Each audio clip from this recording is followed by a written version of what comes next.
महाराष्ट्र राज्य जूनी पेंशन संगठन के तत्वावधान में नागपुर में आयोजित पेंशन जनक्रांति महामोर्चा में राज्य भर से बड़ी संख्या में कर्मचारी शामिल हुए।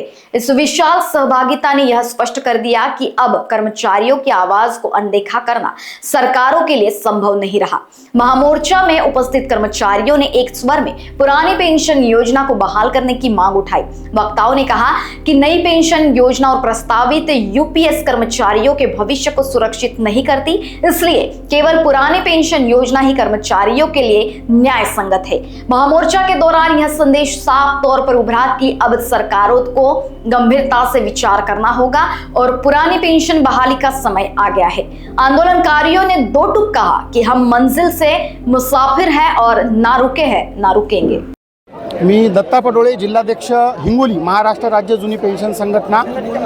आज या ठिकाणी पेन्शन जनक्रांती मोर्चा विधान भवनावर हिवाळी अधिवेशनानिमित्त आणलेला आहे आणि या ठिकाणी एकच सर्व कर्मचाऱ्यांची मागणी आहे, ती म्हणजे जुनी पेन्शन 1982 ची आणि 84 ची जी जुनी पेन्शन आहे ती जशीच्या तशी लागू करावी।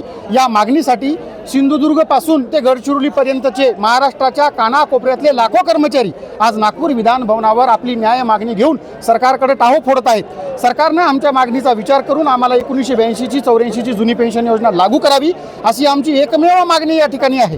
कारण आमच्या 10% कपातीवर जी शासनाकडून एक प्रकारचा दरोडाच आम्ही त्याला म्हणतो, कारण पेन्शन देणं हे घटनेचं मूलभूत तत्व आहे।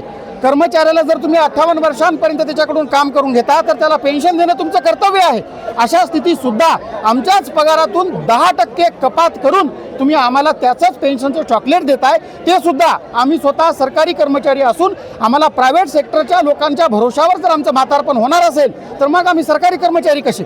म्हणून सरकारनं स्वतः आमच्या पेन्शनची जिम्मेदारी घ्यावी, आमचं पालकत्व सरकारनं स्वतः स्वीकारावं आणि जी 1982 ची पेन्शन योजना आहे ती पेन्शन योजना जशीच्या तशी आम्हाला लागू करावी अशी मागणी आज आम्ही आमचे राज्याध्यक्ष वितेश खांडेकर यांच्या नेतृत्वामध्ये या ठिकाणी लाखोच्या जनसागरामध्ये करत आहोत। लोकवाहिनी मीडिया के लिए अविनाश तोतड़े, नागपुर।